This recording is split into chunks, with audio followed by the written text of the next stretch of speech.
Picasso is one of the most voracious artists of the 20th century, and he's constantly searching out new material, both in terms of subject and then literal material. Something that I think pulls together these two works in our sale is that unending search for inspiration and that nod to both the history of art, but also what's going on around him at that time.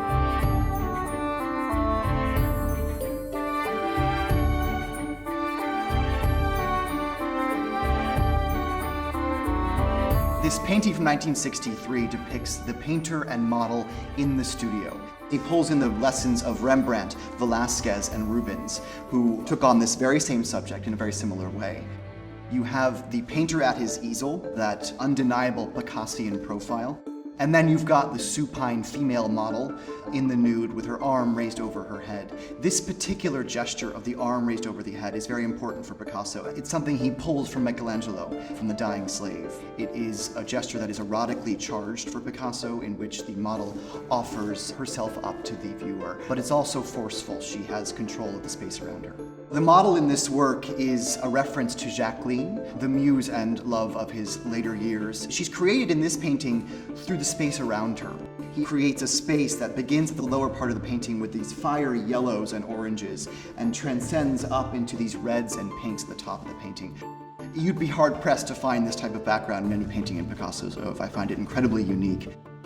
Related closely to the painting is a portrait in sculpture that Picasso creates in 1951. The bust is called Tête, femme, but we know that it is actually a portrait of Françoise Gilot. It was a particularly joyful, happy time in his life with Françoise Gilot. There are photographs of her standing for this portrait, and Picasso and her are smiling at each other, and you can see he was literally looking at her, trying to define that vivacity and extraordinary character that she carried with her into this relationship. This sculpture really shows the master in control of his medium. What would have originally been a sculpture modelled in plaster using found objects on the studio floor.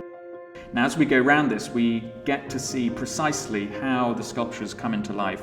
The face is rather well modelled around the cheeks, very voluptuous cheeks, and then he's approached it a bit like a painting, but using tools to incise the contours of the eyes, nose and mouth. It's interesting that the right eye is more modelled and shaped, the left eye is incised, and this truncation is perhaps the broken off section of a planter. Both of the ears, in fact, are the broken off ends of window stays that he's attached to give it extra definition. The tray that this bust and socle sits on would have been plaster, and around the rim, to keep it all together, he's attached what look like carpet dividers, and you can see the nails stuck in them.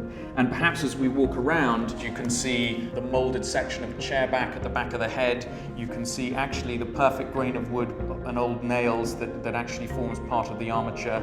Picasso really just didn't mind you seeing the process by which he created this sculpture. He wasn't hiding anything.